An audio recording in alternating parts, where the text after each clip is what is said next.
All right, let's see if I can still remember how to do this. Okay. On today's show, the National Rifle Association is broke. During the past 2 years, it has tried to declare bankruptcy several times. Membership is down. It's been operating in the red, and during the past 4 years has been unable sometimes to pay its taxes. And now, starting Monday, Wayne LaPierre, who has run the NRA for nearly 3 decades, goes on trial inside a New York City courtroom, facing charges that he and 2 other top leaders of the National Rifle Association stole as much as $45 million from the organization. The NRA's downfall has been swift and has gone pretty much undetected. Now, back in 2016, you couldn't get elected president unless the NRA endorsed you and sent you money. But since then, membership has been cut in half. Dues are drying up, and most of the money that the National Rifle Association has left is being spent on lawyers, accountants, and bookkeeping. The NRA is a shadow of its former self, partly because polling shows that a majority of Americans are disgusted by gun violence, and most Americans see the National Rifle Association as an advocate for gun manufacturers as opposed to the Second Amendment. That's part of it. The other reason the NRA is in trouble is financial mismanagement.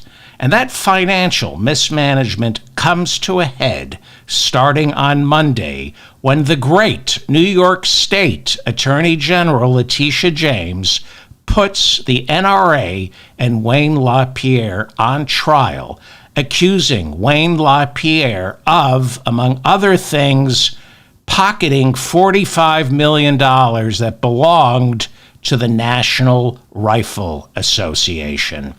This is going to be a monumental trial. The NRA has already asked for bankruptcy protection, but that was denied by the courts. Monday's trial in New York City could be the final nail in the NRA's coffin. Boo, hoo. I'll have more on this story later on in the show, but first, on yesterday's program, I told you a new tranche of polling would be coming out this week. And I said unless we start seeing any movement right now, and we should have seen some before Christmas, we didn't, but unless we start seeing movement on the part of Nikki Haley, Trump is going to have the nomination sealed before this thing even gets to the South Carolina primary. Pre-Christmas polling showed Trump walking away with Iowa and New Hampshire, and if he were to win by the margins these polls suggested, Nikki Haley would crater after New Hampshire. Now, it is rare for a Republican, unless it's an incumbent, to win both Iowa and New Hampshire. It only happens if you're an incumbent, okay? So, if Trump were to win both Iowa and New Hampshire, that means he's running in 2024 as an incumbent. The entire Republican Party would then be seeing him as an incumbent. That makes him unbeatable in terms of getting the nomination. We had to see some movement this week, and there's a new poll out, and it shows a massive shift in New Hampshire. Again, this is just one poll. Polls are often wrong, but this close to Iowa and New Hampshire, they are signposts of what's up ahead. Nikki Haley is trailing Trump in New Hampshire, according to this poll, by just 4 percentage points. That's almost within the margin of error. It's a brand new American Research Group poll. It's out today. It shows Trump with a plurality. He's been getting nothing but majorities. He's always getting, close to 50% or over 50%. Here in this poll, he's getting 30% of likely Republican voters. Haley gets 33%. Christie, 10%, and Ron DeSantis barely breathing with 5%. So look, structurally, Trump still appears to have the nomination. He has a lock on it. As I said on yesterday's show, New Hampshire is an outlier, as is Iowa. New Hampshire allows for tens of thousands of unregistered voters, including Democrats, to cross over and cast a ballot in the Republican New Hampshire primary. So the results are going to be skewed. And if anyone is going to beat Trump, it's going to be in New Hampshire. Now, I have a lot to get to today, and I don't want to speculate on Iowa or New Hampshire. I'm just going to say this, I don't think Trump wins Iowa. I just don't. I think if we're seeing some movement in New Hampshire, that means we're going to see something happening in Iowa this week. We're going to see new polls that suggest something big is happening in Iowa. I'm expecting new polls this week in Iowa. And look, I need excitement, okay? I'm dead inside. I live for this crap, okay? And I admit that I'm worried about my country, but I also enjoy the horse race. I'm being honest with you. I honestly don't see how Trump wins Iowa. I have to believe Ron DeSantis wins Iowa. Partly because if Ron DeSantis wins Iowa, I'll look smarter than I actually am. I get that. That's one of the reasons I'm predicting DeSantis. And I'm not predicting anything, but I am predicting Ron DeSantis, but I'm really not predicting anything. Look, if abortion is on the ballot, and it's on the ballot in Iowa, I showed you the polling yesterday, DeSantis wins.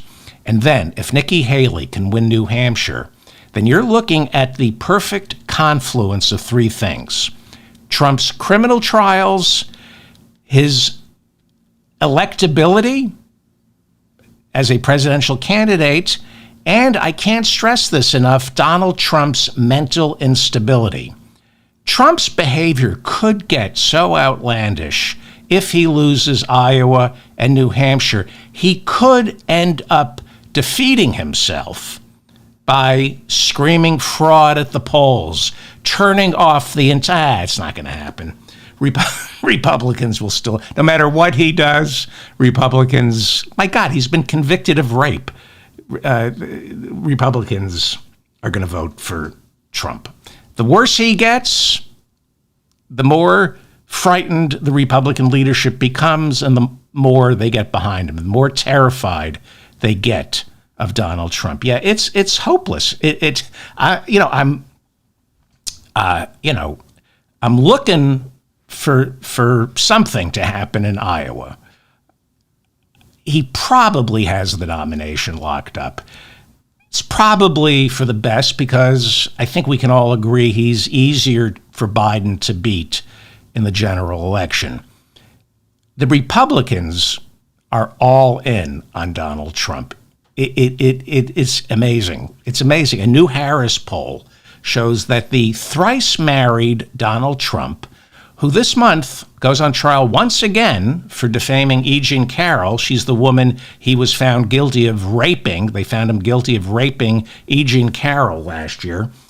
A new poll of Republicans shows 64% of them believe Donald Trump to be a man of faith. I got to stop saying I wish I were making this up, but I wish I were making this up. More Republicans think, this is a Harris poll, more Republicans think Trump is a man of faith more than any of his challengers for the nomination. Now, in second place, Nikki Haley. I found that interesting. 44% of Republicans think Nikki Haley is a woman of faith. Ron DeSantis, only 34% of Republicans think he's a man of faith. Okay? And all the way at the bottom is Mike Pence. At the bottom, he barely registers as a man of faith among the Republican voters. Republicans don't think Mike Pence is a man of faith. For the first time, I actually have respect for these MAGA morons. Yeah.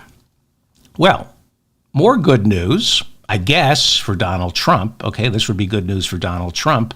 On Thursday, Democratic members of the House Oversight Committee released a new report saying that during his 4 years as president, Donald Trump's businesses received close to $8 million from the governments of 20 separate countries, including his arch nemesis, China. The government of China paid Donald Trump the most, $5.5 million. That's out of $8 million. 5.5 came from China. Coming in second is Saudi Arabia's government, which paid him $615,000 while he was president. Now, I know this is in violation of the Emoluments Clause. You're not allowed as president to accept any money from foreign governments if you're the president. I get that. But this is Donald Trump. And you mean to tell me all the Oval Office could fetch on the open market is $8 million? That's all he was able to get for the Oval Office? $8 million? We truly are a nation in decline. Or Donald Trump is an even worse businessman than I suspected. I mean, the guy practically put a sign on the White House lawn that said "for sale," and all he could get is $8 million. Unbelievable. Well, this will have no effect. This so-called scandal will have no effect on his standing among Republicans. Arkansas Senator Tom Cotton, a fascist, a crypto-fascist, Arkansas Senator Tom Cotton has officially endorsed Donald Trump. In making the announcement, Cotton said, quote, "Since Biden became president, everything has gone to hell." He added, quote, "When Trump was president, America was safe, strong, and prosperous." Well, I think Tom Cotton has like a Yale law degree or a Harvard law degree. I mean, he's really well educated. I think he went to West Point, so he wouldn't get his facts wrong. Let's see. Well, under Trump, the economy lost 3 million jobs. The unemployment rate increased by 1.6 percentage points to 6.3%. It was 6.3% when Joe Biden took office. But Joe Biden created more jobs than any American president in U.S. history, and the unemployment rate for the past 2 years is steady at under 4%. We have full employment. Under 4% is full employment.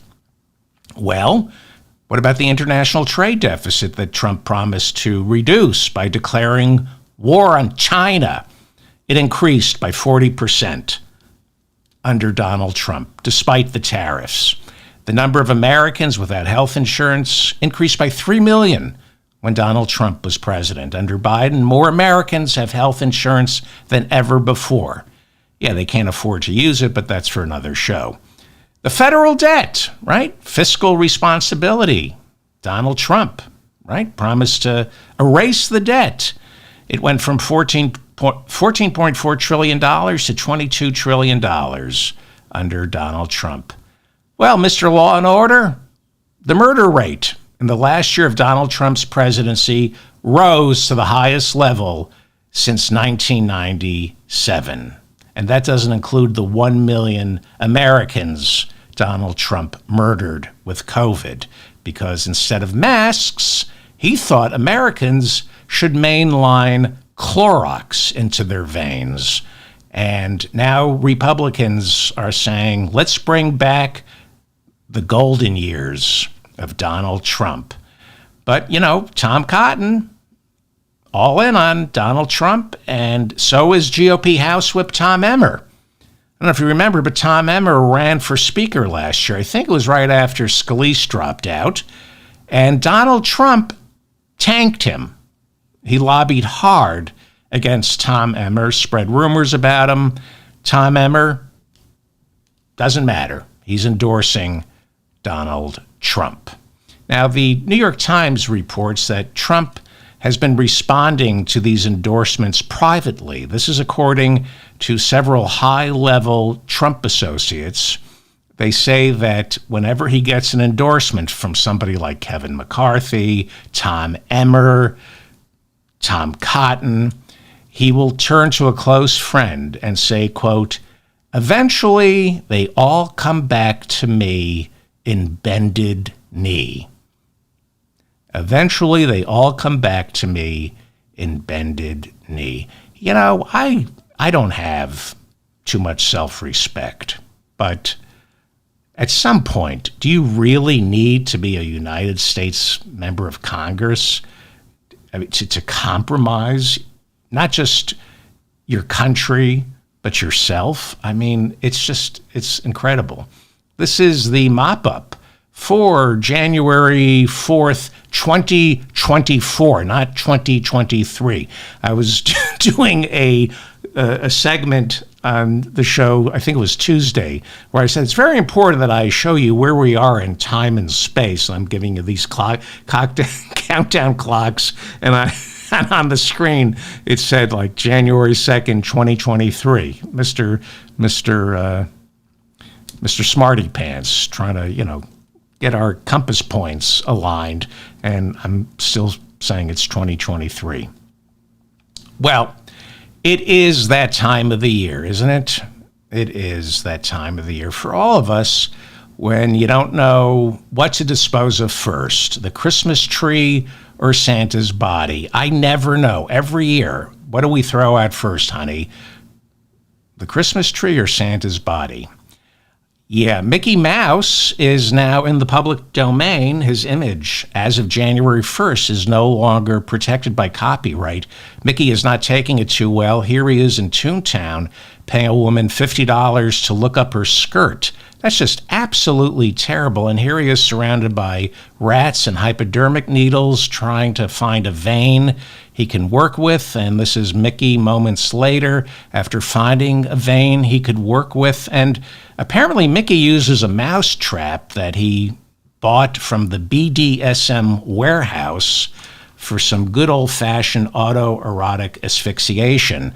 And then when he's done there, he stops off at a local bar, and whenever he goes to that bar, Jesus is there trying to convince him that all the cool kids smoke cigarettes, and, they don't. I have to remind everybody, if Mickey's not going to do it, I will remind you that tobacco is a gateway drug to allergy pills and COVID shots. So be careful. Don't go public domain like Mickey Mouse. It's not worth it. In fact, this is the last picture I have of Mickey. I found him looking like this underneath my kitchen sink this morning. So do not go public domain. You may remember Kim Davis. She was that clerk in Kentucky who, right after the Supreme Court legalized same-sex marriage, Kim Davis refused to issue a marriage certificate to a gay couple because she claimed doing so would violate her religious beliefs. In 2015, she was ordered to issue the license. When she refused, the judge put her in jail, and she had to stay there in jail until another clerk issued the marriage license to the same-sex couple.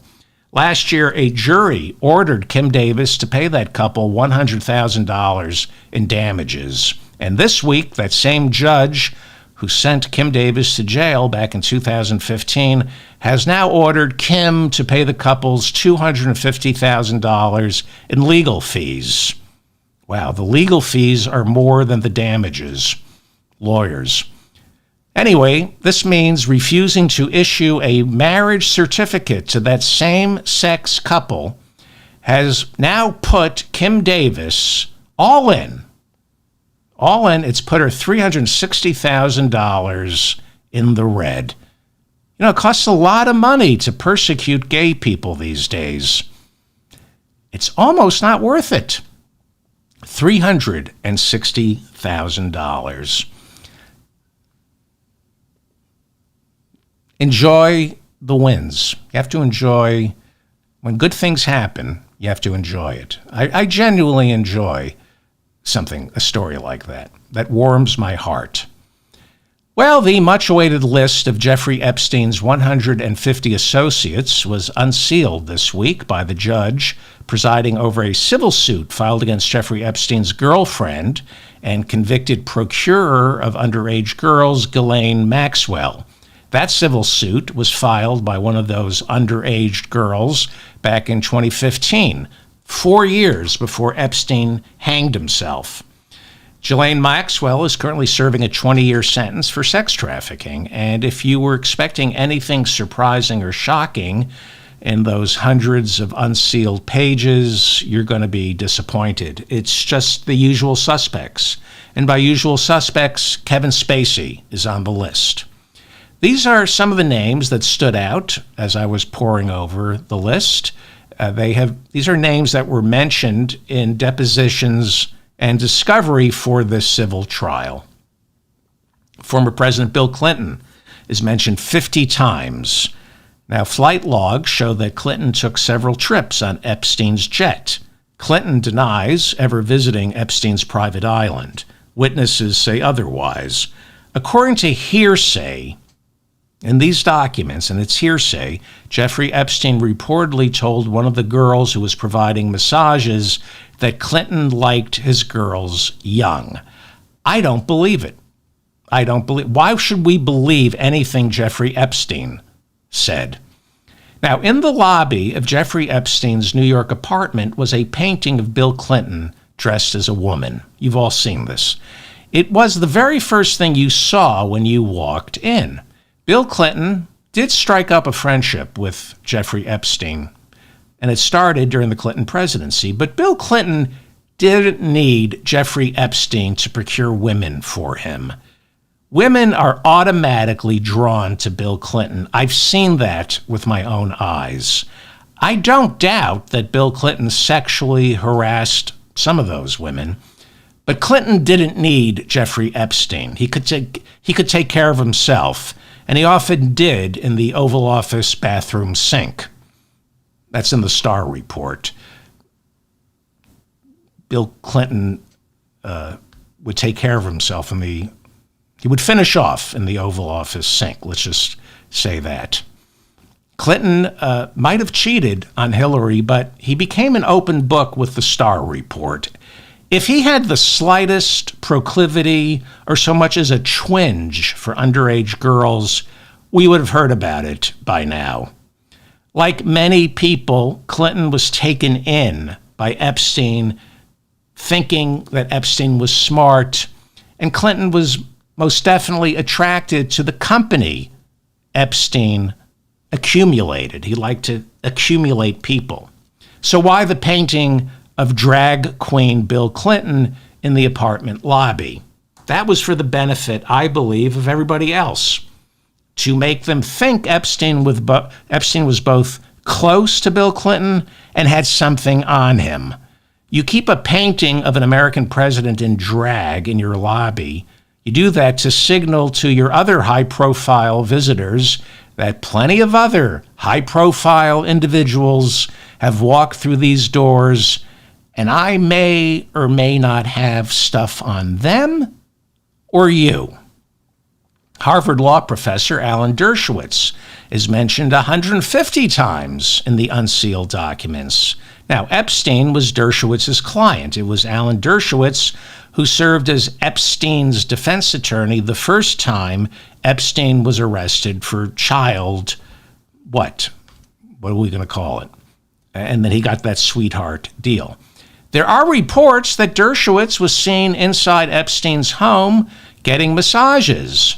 Dershowitz says, yes, I did get a massage inside Jeffrey Epstein's home, but it was from a middle-aged woman, and I kept my underwear on. You took your pants off? The New Yorker magazine, by the way, discovered an op-ed piece Dershowitz wrote for the Los Angeles Times in 1997 entitled, "Statutory Rape is an Outdated Concept." Well, you know what else is an outdated concept? This thing you wrote. What are we doing here for the Los Angeles Times? He in this did not age well. There's a lot to when you're writing an article about statutory rape. There's a lot to be said for things aging properly. This did not age properly. In this piece, he suggested that the age of consent should be lowered to 16. Dear God. And let me just read this. And this is Alan Dershowitz in 1997. And yet a line must be drawn, nor would it be practical to have a cutoff based on individual maturity rather than age, since maturity is so subjective a criterion. Actually, no, it's not. 18? That's not subjective. He continues to write, moreover, puberty is apparently arriving earlier. Particularly among some ethnic groups. Wow, I forgot about that line. Among some ethnic groups. So not only is he advocating for lowering the age of consent to 16, he's a race scientist. Certain ethnic groups are maturing. Good for you. This is great. Puberty is arriving earlier, particularly among some ethnic groups. Based on the demographic criteria, the age of consent should be lowered. It certainly should not be as high as 17 or 16. Do you have children? Do you have a daughter? He goes on to write, reasonable people can disagree over whether it should be as low as 14. No reasonable people. He goes on to say 15 would seem like an appropriate compromise. No!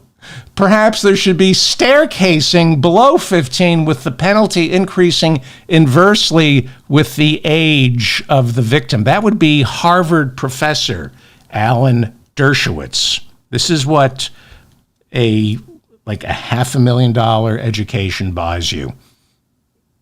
He got published. You got to be publish or perish, as they say in academia. He got published. Wow. Los Angeles Times, 1997. No surprise here. Also on the list is, I didn't mean to laugh. I'm not mocking, by the way, statutory rape. I'm mocking the stupidity of that article.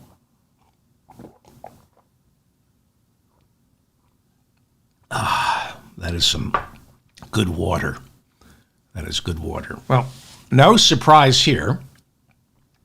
I was not laughing at the victims there.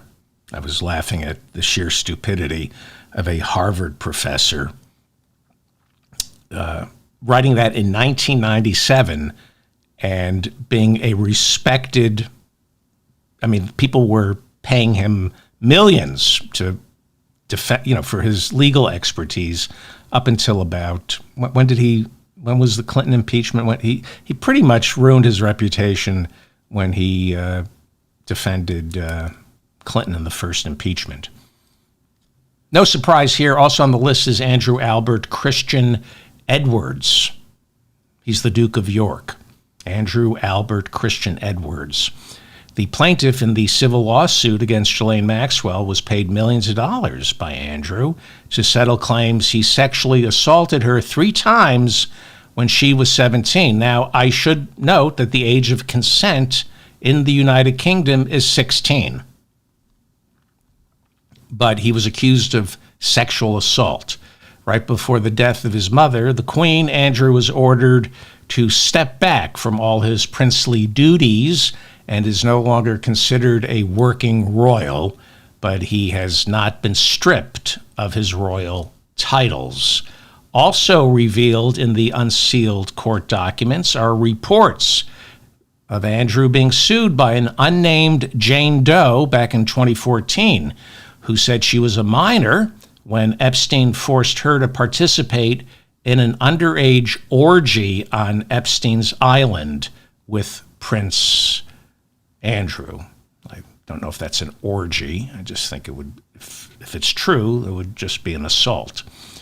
Also on the list is Louis Freeh, who served as FBI director under Bill Clinton and briefly during the George W. Bush administration. He might have been going undercover, Don't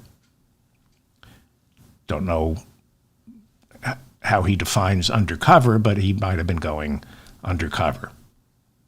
Former Vice President Al Gore is also on the list. And again, these are people who were seen with Jeffrey Epstein. Gore went to Harvard, and I think Epstein is a college dropout, but he did teach calculus at Dalton. He had some great mathematical mind. He was hired by Bill Barr. Remember Bill Barr? He was the Attorney General under Trump. Bill Barr's father was the headmaster at Dalton, and he hired Jeffrey Epstein to teach calculus at Dalton. And then Bill Barr's father went on to write science fiction novels, I'm not making this up, about a planet run by oligarchs who engage in pedophilia. Just throwing that out there. You can look that up. Bill Barr's father, Attorney General of the United States, was running the Justice Department when Jeffrey Epstein hanged himself in his cell mysteriously. No footage, no video. The guards just... Anyway. I'm talking about Al Gore, who went to Harvard, and Epstein was constantly courting Harvard professors, like Alan Dershowitz, and, because he wanted to create his little salon. So let's not go all full QAnon here. Not everybody who was in the vicinity of Jeffrey Epstein is a criminal. For example, Michael Jackson is also mentioned.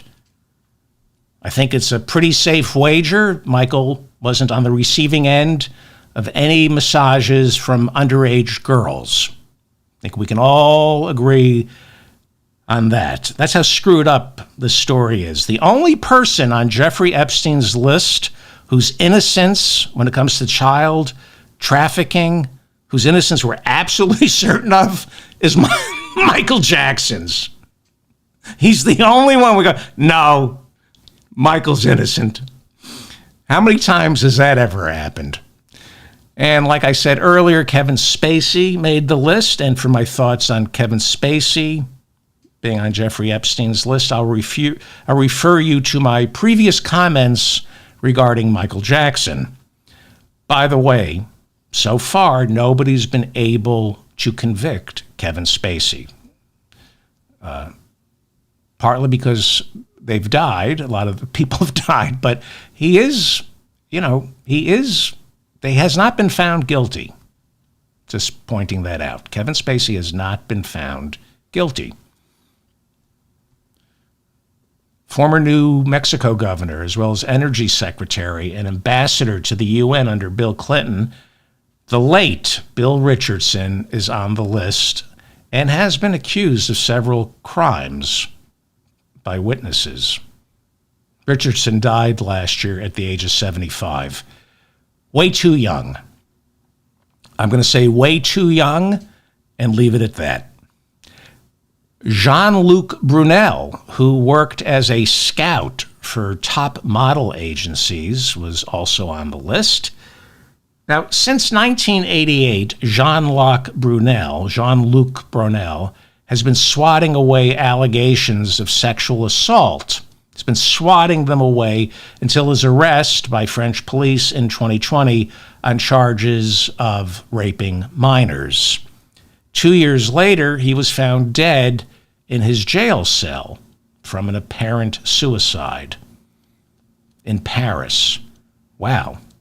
Bill Barr was the Attorney General of France as well?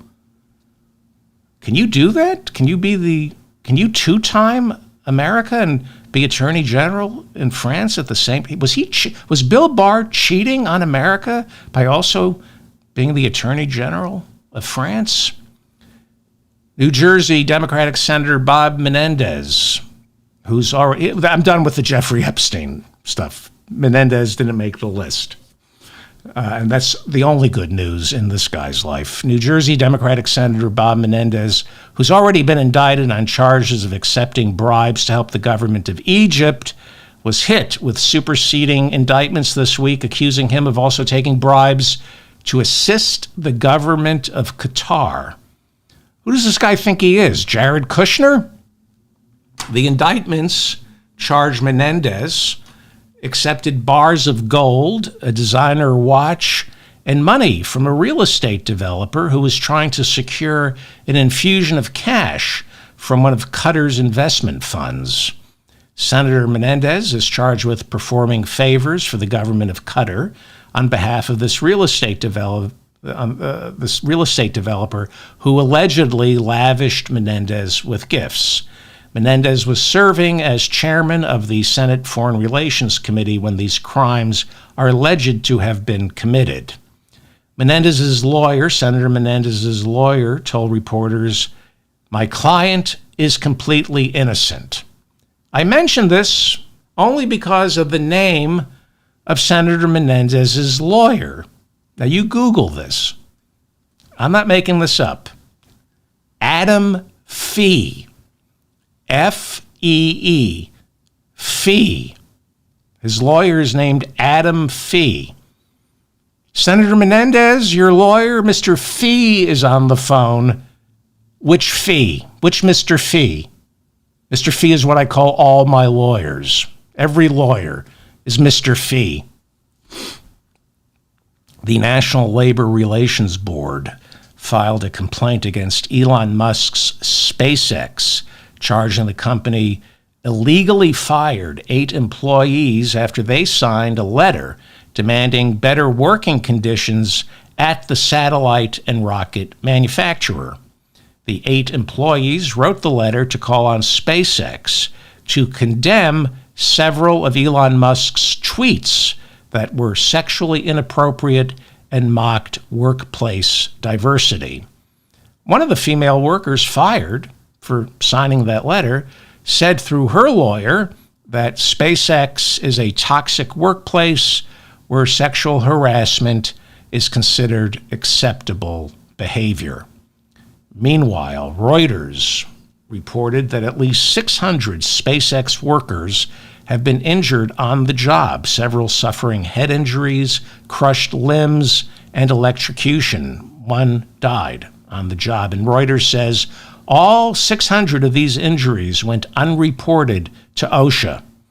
SpaceX has received close to $13 billion in government contracts for satellites and rockets. That's according to Reuters. Well, the National Rifle Association's best days are behind it. Some are suggesting it might not even be around in 10 years, maybe 5. In the past decade, the number of members has been cut in half. It only raised $213 million in 2022, which is a 52% drop since 2016. For the first time in the NRA's history, gun control groups are now raising more money in total than gun rights advocacy groups. Now, I should note that at one time, the National Rifle Association was a gun control advocacy group.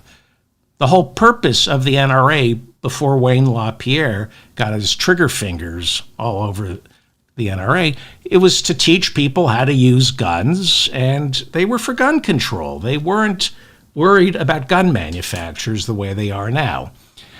But things changed under the nearly 3-decade leadership of Wayne LaPierre. Membership is down, donations are down, and why is that? These plummeting numbers, reflect America's growing disgust with gun violence.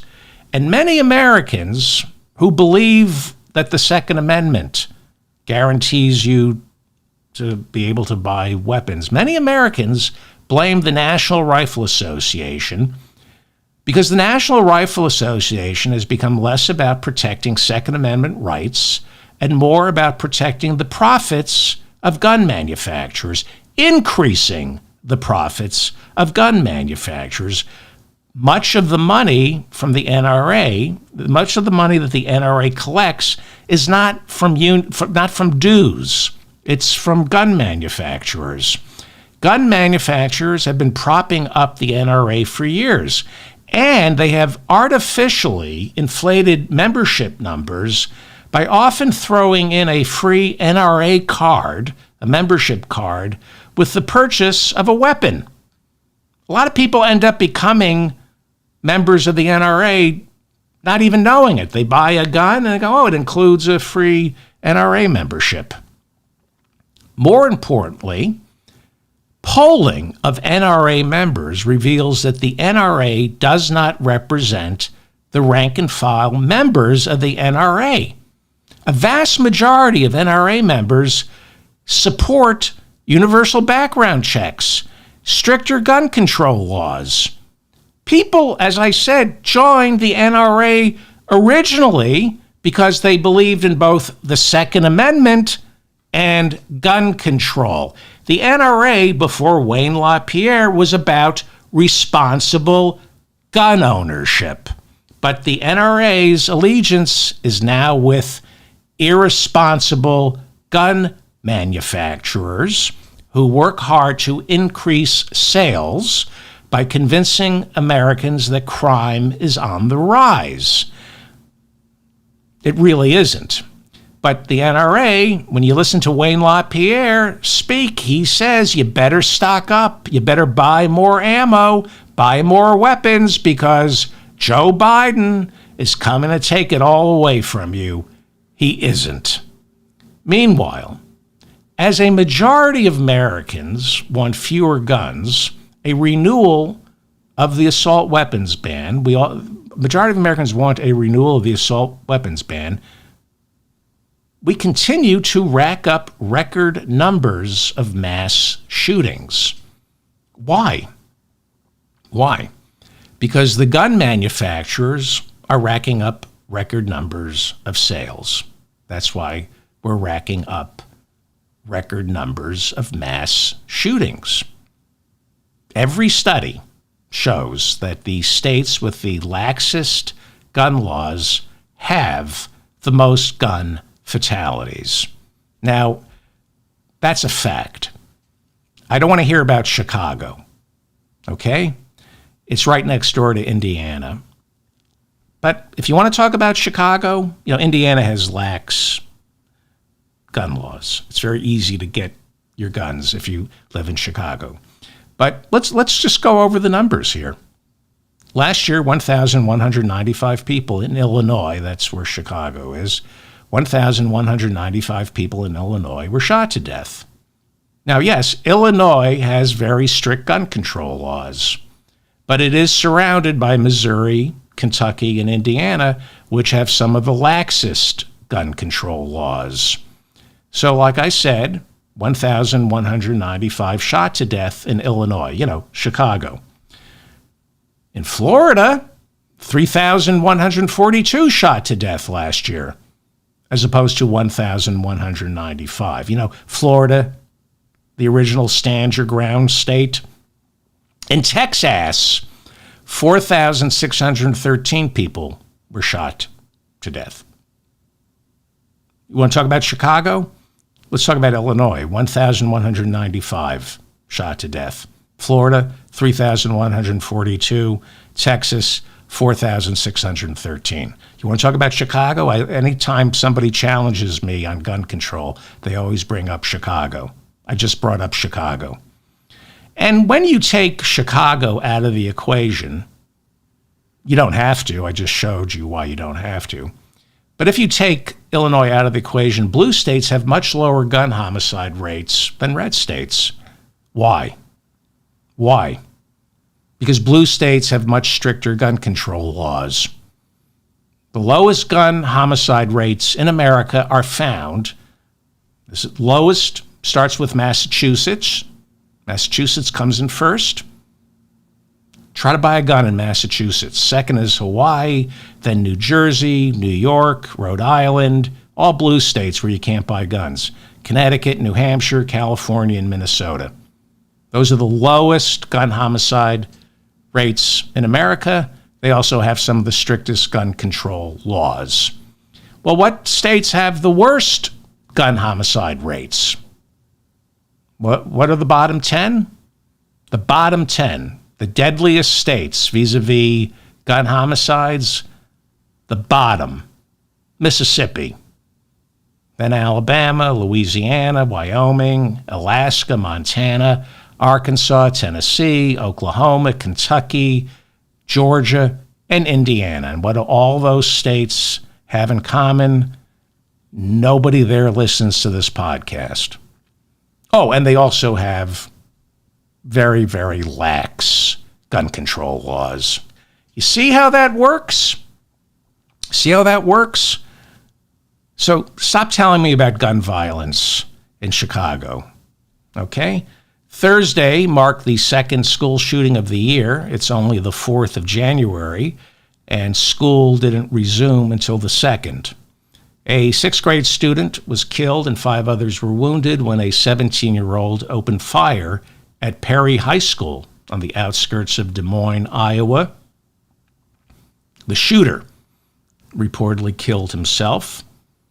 There were 82 school shootings in America last year. 82. That's more than one a week. Right? 52 weeks in the year. Back to the NRA.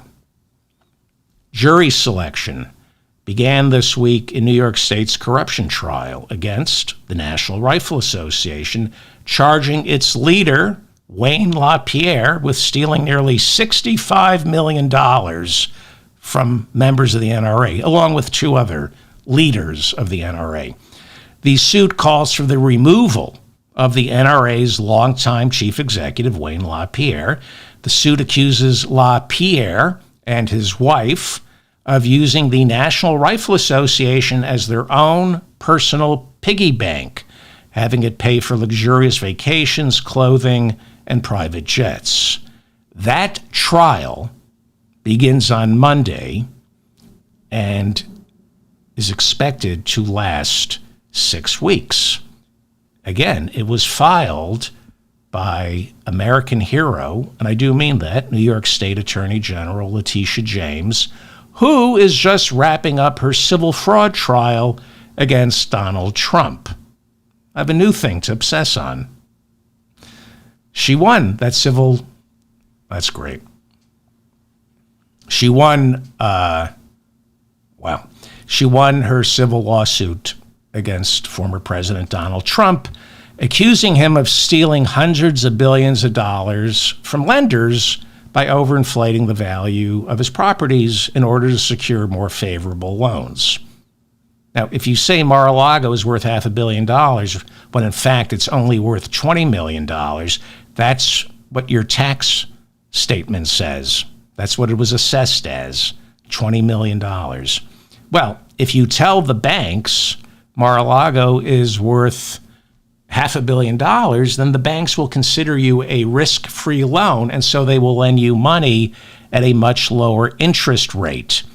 That's the difference between paying a bank $3 billion in interest versus, say, paying the bank $250 million in interest. Interest rates add up. Look at your credit card. Find out what your interest rate is. The lower the interest rate, the less you have to pay each month, okay? Lower interest rates mean you pay less interest. Mar-a-Lago is only worth $20 million, not $500 million. So it doesn't matter that Donald Trump paid back the loans. He should have been charged a much higher interest rate for those loans. And I know we don't care about banks getting ripped off because they rip us off. But by any means necessary, destroy Donald Trump by any means necessary. And he did rip these banks off. You cannot lie on your financials. So Trump, in that civil lawsuit trial filed by Letitia James, has already been found guilty. Closing arguments begin next week in that trial to determine just how much Donald Trump will have to pay in restitutions. It could be as much as $1 billion, $2 billion, or $3 billion, but he is he will appeal the ruling. Meanwhile, Letitia James is seeking an injunction ordering Wayne LaPierre, I'm going to talk about the NRA again. She's seeking an injunction ordering Wayne LaPierre to pay back the millions she claims he stole from the National Rifle Association. Letitia James filed this lawsuit back in 2020. The National Rifle Association falls under her jurisdiction because it was originally incorporated in the state of New York. The National Rifle Association has attempted several times since the investigation began. It has attempted to file for bankruptcy so it could incorporate in Texas, where that state's Attorney General, Ken Paxton, would never dream of filing a claim against Wayne LaPierre. Well, a bankruptcy court turned down the NRA's request to dissolve itself and reincorporate in Texas. This means the National Rifle Association is still incorporated here in New York and subject to this state's prosecution. And the NRA's financial health is shaky. It doesn't have any money. It filed for bankruptcy for two reasons. It wanted to reincorporate in Texas, and it has no money. During the past 6 years, it has run in the red, even failing to pay taxes some years. It's cutting all its education programs and instead is spending close to $60 million on brand new administrative costs in order to better monitor their books. The NRA's financial health, however, will have no bearing on the disposition of this New York State lawsuit, especially since Letitia James is trying to recover nearly $65 million that she says was stolen by the NRA's leadership. So if you are a member of the National Rifle Association, you should be rooting for Letitia James and New York State. They are trying to recoup $65 million of your dues. She wants Wayne LaPierre and the other two NRA executives to repay what they allegedly stole. So you may disagree with me about the assault weapons ban. You may disagree with me on guns, whatever. But you should be rooting for Letitia James. She is trying to get $65 million back for the NRA. Not really true. I mean, she is trying to get it back, but initially the purpose of the lawsuit, she initially sought a court order to break up the National Rifle Association. But in a ruling in March of 2022, a Manhattan judge said that allegations of financial misconduct do not rise to the level of what they call the corporate death penalty. So the NRA, she wanted originally to put the NRA out of business, but a judge said she couldn't. So I'm being a little misleading when I tell people, if you're a member of the NRA, you should be rooting for Letitia James. I was resorting to trickery, but it is true. She is trying to get $65 million back to the NRA. And finally, Republican Congressman. Oh, we have a quiz, a poll. I forgot. We have a poll. Then I'll get to this. I was showing you a Mickey Mouse. He's in the public domain now, and everybody is, you couldn't go after Mickey for 100 years. You could not draw Mickey, and now you can. So I have a question about Mickey Mouse, because I had to take my kids to Disneyland all the time, and I often wondered, because I do love Disney characters like Tigger. I mean, how can you not love Tigger? There was a time when my kids were young when we would go to Disneyland. It was a big thing to go to Disneyland. And so, but I never got Mickey. Fantasia, I think I got Mickey, but I was so stoned, I don't remember. But the question that I'm asking, and it's a genuine question of the people in the chat room live on YouTube, be honest, was there any time in your life as a child or an adult when you liked, enjoyed, or actually loved Mickey Mouse? I just don't think any kid loves Mickey. I don't think anybody cares about Mickey Mouse. And yet it's the brand, the Disney brand. I'm just curious, is there anybody who thinks Mickey Mouse is funny, cute, lovable? I'd be curious. So there's a poll in our chat room. Be honest, was there ever a time in your life when you liked or enjoyed or loved Mickey?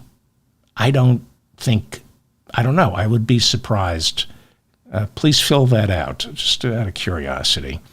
Finally, Republican Congressman from Texas, Dan Crenshaw, had his Fox News bookings rescinded after he took to Twitter to rake Jesse Waters over the coals. I'm going to just read you some of these tweets because being indignant, so important. Some of your best thoughts come when you're indignant. It's good to, not angry, but indignant in a heartfelt rage. And I just want to read you what Dan Crenshaw tweeted because I thought, I couldn't have said this this was really great. I'm not a fan of Dan Crenshaw, but anyway, Jesse Waters did a 2-minute segment on his show about members of Congress who are crushing the market, outperforming the indexes. We did this 2 years ago. There's a website.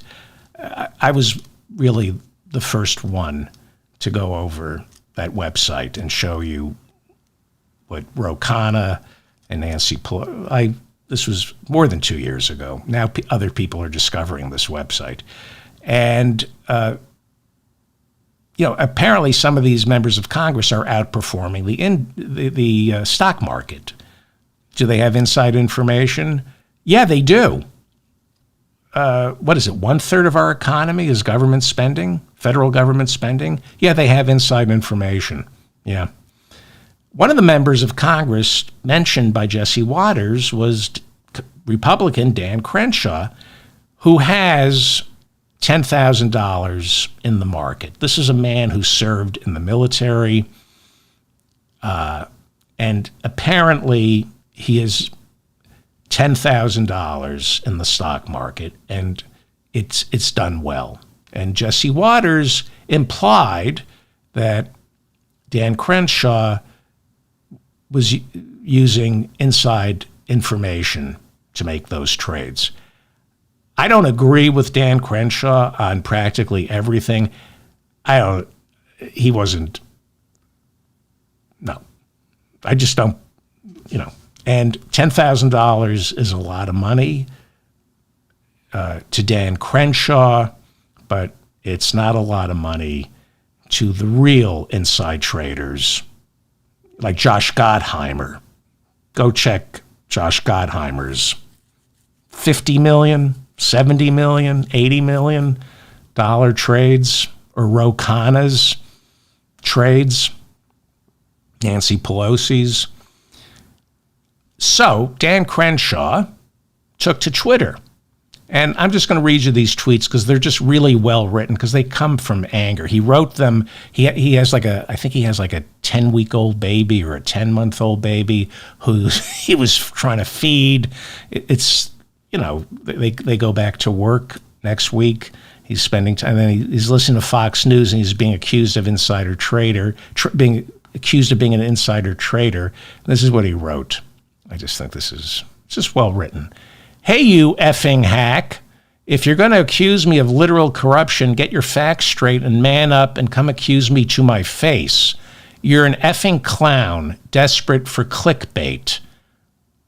I don't know. That made me happy.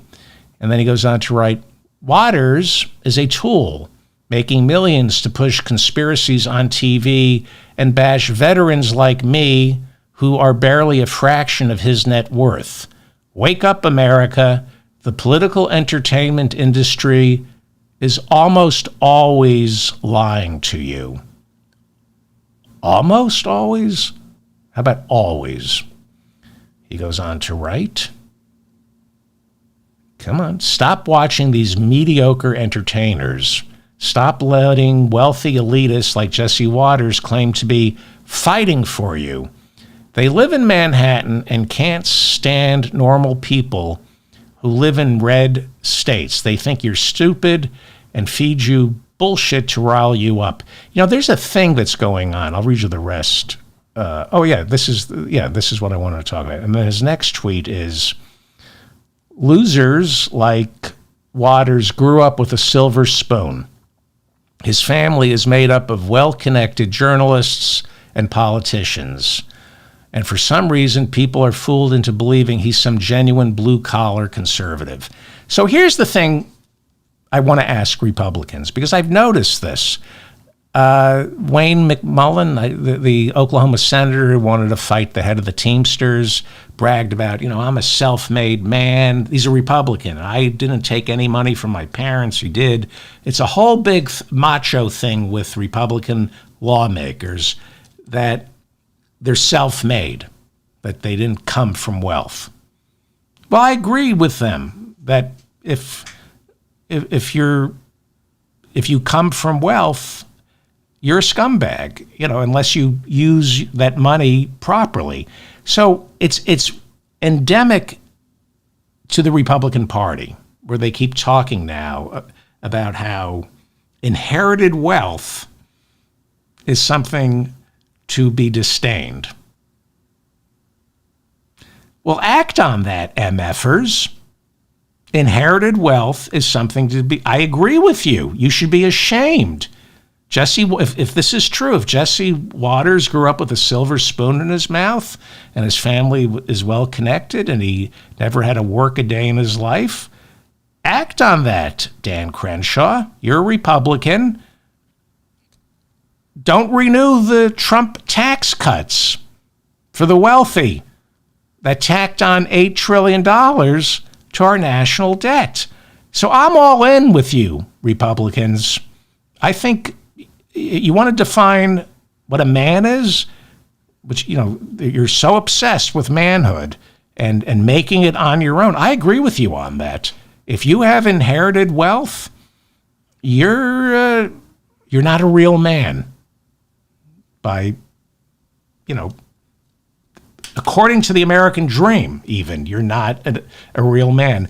So start taxing the billionaires out of existence. Why aren't you acting on this, Dan Crenshaw? And then he finishes up with, he's, where's that tweet there? Yeah, he's such a conservative. He cheated on his wife. I'm going to play dumb here because I don't want to get into trouble. So I'm just going to read this tweet, and I haven't heard anything about this. This looks interesting. So he's talking about Jesse Waters, and Congressman Dan Crenshaw tweeted, he's such a conservative. He cheated on his wife and then left her with twins while he went off with another Fox producer. Well, that may not be conservative, but it's certainly Republican. And then he finishes by saying, Jesse Waters seems like the type of dude who pees sitting down. I don't understand what that means. He seems like the type of dude who pees sitting down. Don't all men pee sitting down? What other way is there to pee? Standing up? Who would pee standing? Who would pee standing up? What is this thing I keep hearing about? That's the other thing Republicans say about if you're weak, you pee sitting down. Maybe your feet are tired. Well, I'm not going to go there. Ooh, 5 years ago, I would have just said the phone, yeah, but I'm not going to do it. I am not going to go there.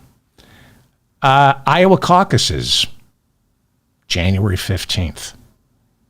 Let's go over the calendar so we know we are officially 10 days, 18 hours, 48 minutes away from the GOP Iowa caucuses. This shit is real.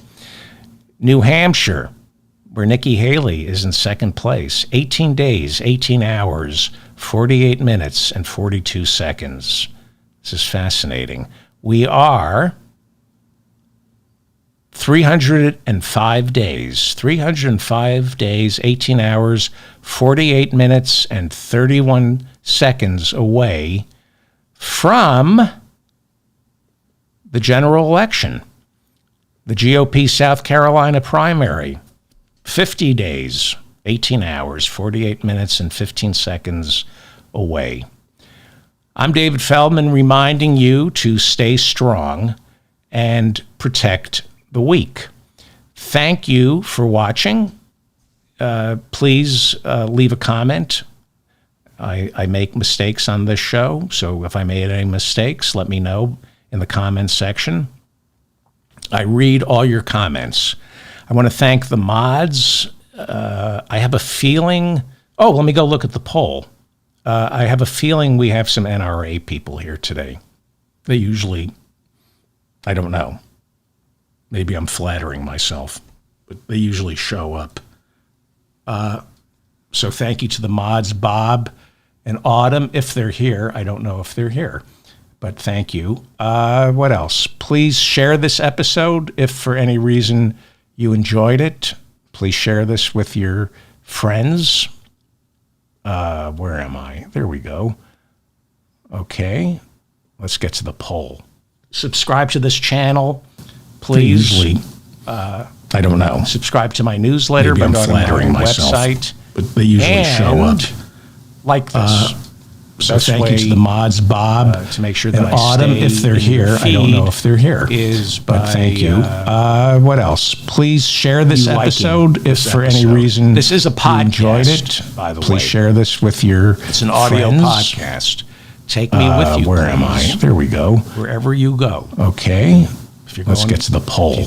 Subscribe to this channel, please. Homes. I don't know. Subscribe to my newsletter. Maybe I'm flattering my website. They usually show up. Car like this. Just hook yourself. Thank you, the mods, Bob, to make sure that Autumn, if they're here. I don't know if they're here, but thank you. What else? Please share this episode if for any reason. This is 75 votes. By the way, share this with your. It's an audio. Please be honest. At any. Take me. Wow. There we go. Wherever you. Okay. Let's get to the poll. Subscribe to this channel, please. I'm shocked. I really am. Subscribe to my newsletter. Here's the question. Please be honest. At any time in your life, did you ever enjoy, or love the mods, Bob? If they're here, I don't know if they're here. 38%. Thank you. Said no. What else? Please share this episode. If for 1,075, 60. By the way, share this with your. Please be honest. Take me. This is a Mickey Mouse show. That's what everybody tells me. It's a Mickey Mouse. I didn't know that people actually watch this channel like Mickey Mouse. I'm shocked. I really wonder what newsletter. Here's the question: public domain. I don't know if anything in your car like this. My kids are sending me Mickey Mouse. If they're here, 38%. Thank you. What else? Share this episode. Does it damage Disney? Everybody, some of the things are less with your. Please be honest. Take me. This is a Mickey Mouse show. That's what everybody tells me. I didn't know that people actually watch channel like please. I'm shocked. I really wonder what my newsletter. All right. Thank you all. It's good to be back. Remembering how to do the show. I sent my God.